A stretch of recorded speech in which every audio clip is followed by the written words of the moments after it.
that modernization is a radically ambiguous process, and that any return to pre-modern values, traditions, only serves to accelerate, to strengthen what is most dangerous in modernization, that the only way out is through bringing modernization to its end.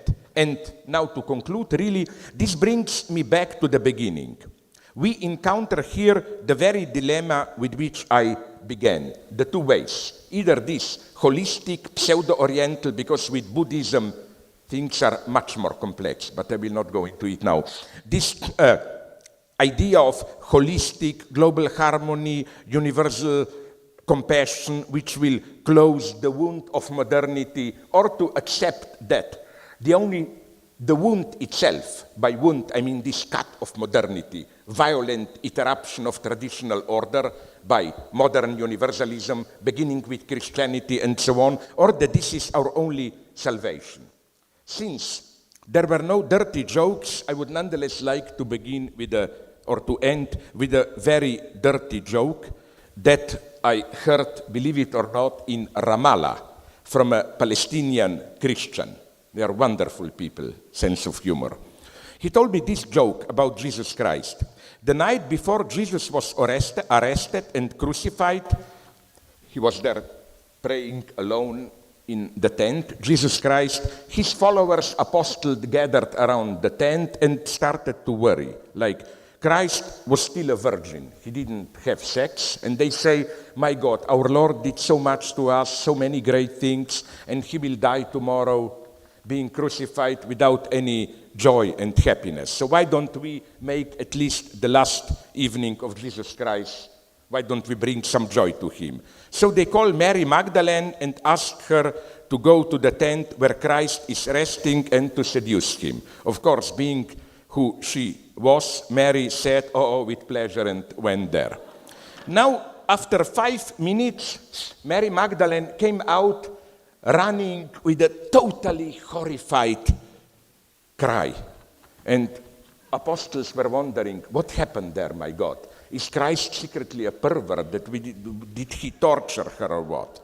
No, she explains. Everything went well at the beginning. I slowly undressed, I spread my legs, I showed to Christ my pussy, but then catastrophe started. He said, what a terrible wound is there. He put his hand in and healed it, made it whole, no? I am... So beware of the people too intent on healing other people's wounds. I claim in exactly the same way, if today's advocates of anti-Eurocentrism were to find themselves in actual pre-colonial reality, they would have undoubtedly uttered the same terrific scream as Mary Magdalene did. There is no way back. We have to play to the end the game of, or whatever we call it, of modernist project. I think this is the greatest temptation today, precisely, even if it's called anti-imperialism. I am totally against imperialism. I just think we should never forget that anti-imperialism is also a very much misused word. Remember that when they started to fight the British and so on, Germans and Japanese fascists were regularly using the term anti-imperialism and so on and so on. You know, I'm against